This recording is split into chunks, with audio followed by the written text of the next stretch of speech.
Thank you, Senator. I have treasured every moment of our relationship. I've treasured every moment of supporting you and could never have been more proud than I have been the last couple weeks for the courage and forthright stand that you've taken.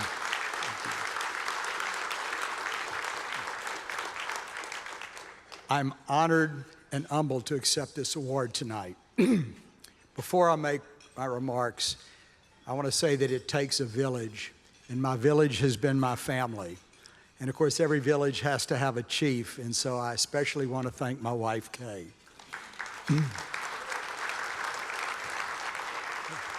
Without your love, encouragement, and guidance, I'm not sure I could have ever done anything of significance. Thank you.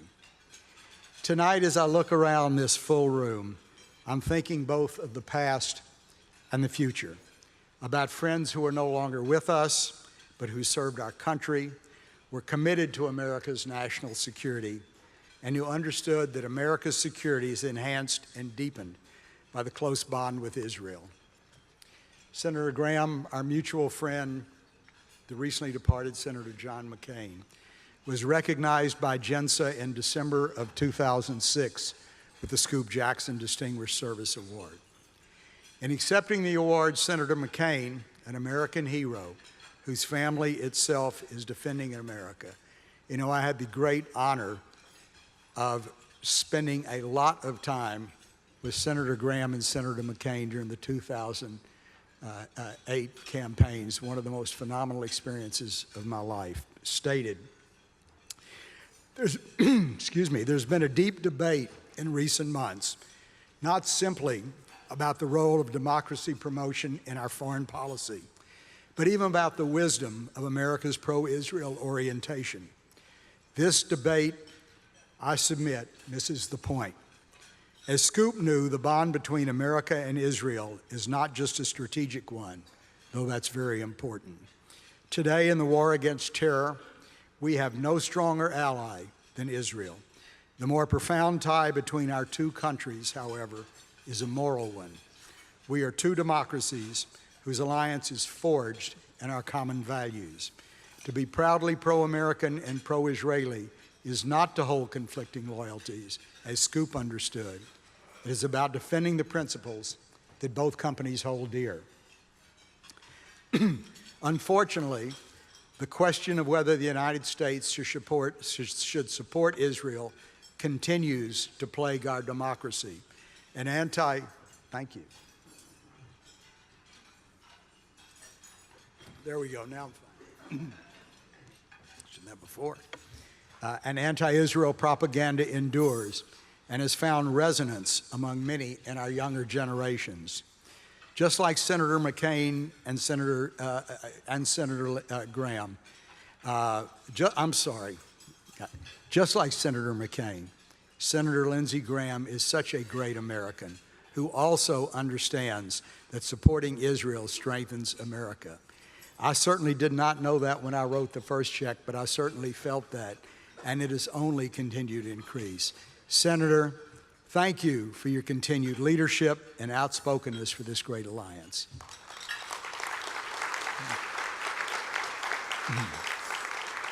And like our friends, Senator Graham and Senator McCain, the U.S. security establishment clearly supports America's ally Israel, and that is thanks in large part to JINSA. I had never heard of JINSA before Tom Newman became executive director.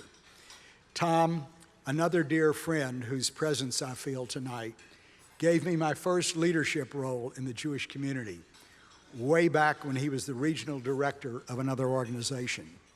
I followed him from group to group until he found a home at JINSA. At that time, JINSA was really only known by those in national security circles here in Washington. Yet Tom had a vision to build a national organization, and he asked me to co-chair the first JINSA fundraising dinner outside of Washington, which took place in Houston, my hometown. I remember saying in my remarks, if you don't think that Tom Newman is a force of nature, there are 500 people in that room in Houston that night, and I'll bet only Tom Newman knew what JINSA stood for. We all learned about it that night. Today, nobody has to ask what JINSA is. I doubt that JINSA had as many members in 1991 when Tom got here as there are in this room tonight. When Tom passed away after a courageous fight with Parkinson's, the JINSA board chose another very, very dear friend of mine, Dr. Michael Makovsky. I first met Mike when he was working at the Pentagon. Truly, JINSA could never have made a better choice to lead the organization to the next level. Mike is brilliant. That's all I can say. What else are you going to say? Every time he writes something or an event happens in some godforsaken corner of the world, the first call is to Mike. He can give me a full and thorough explanation of what happened, why it happened, who the actors were, and most importantly, the implications for the United States and our allies. But Tom and Mike and I share one vision, which is what JINSA is laser focused on, and that is the safety and security of both Israel and the United States. We live in very, very dangerous times. Our enemies evolve, and often as a country we can't anticipate how they will evolve. Unfortunately, or fortunately, Mr. Ambassador, Israel is the canary in the coal mine.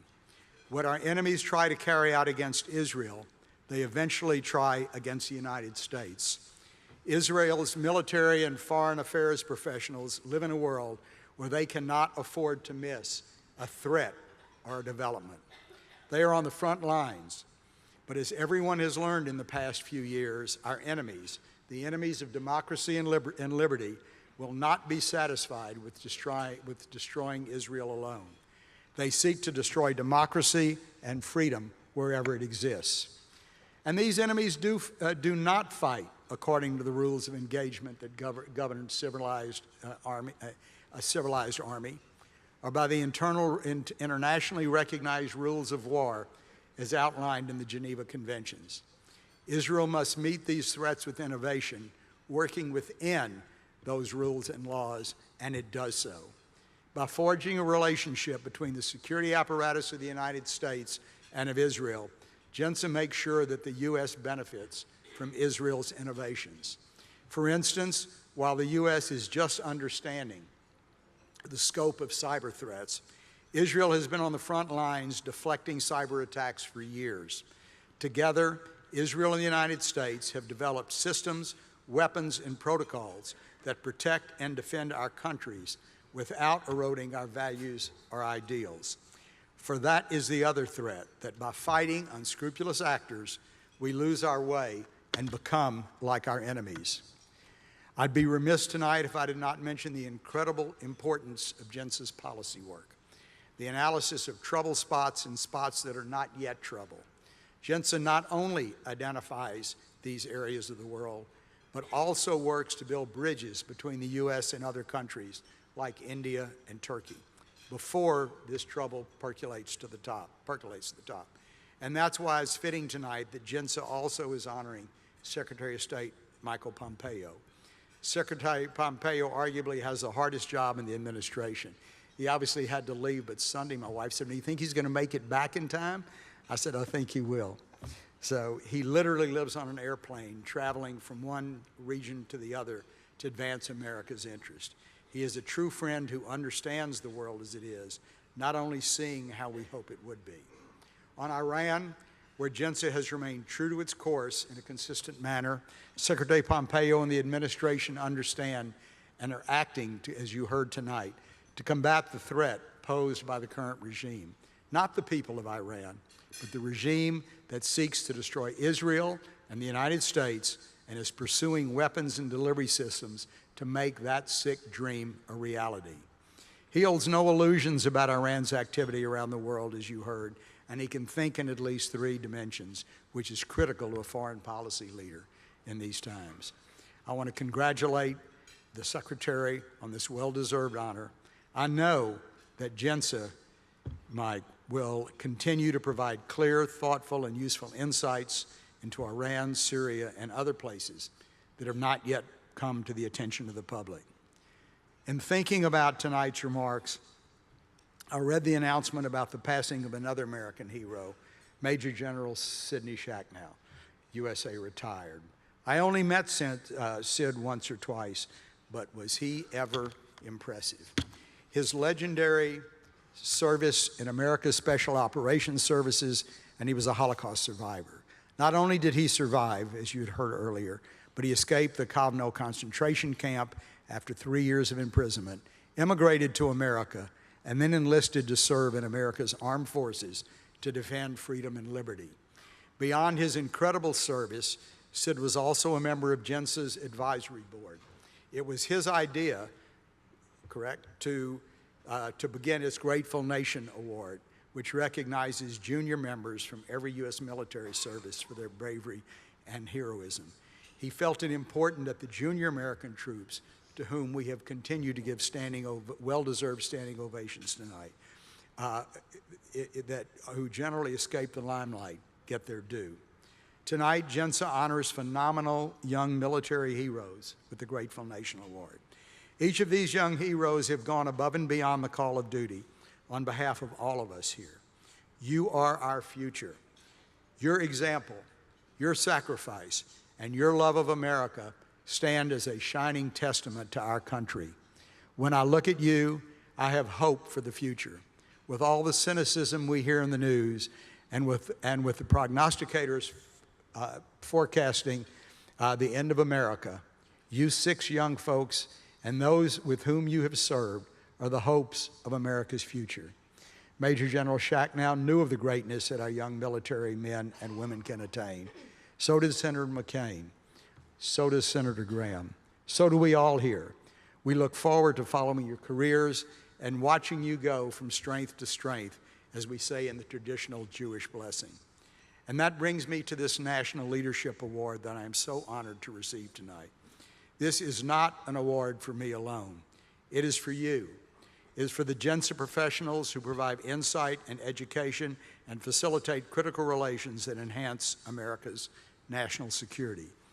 It's for the foreign policy national security professionals who've devoted their lives to protecting and defending America.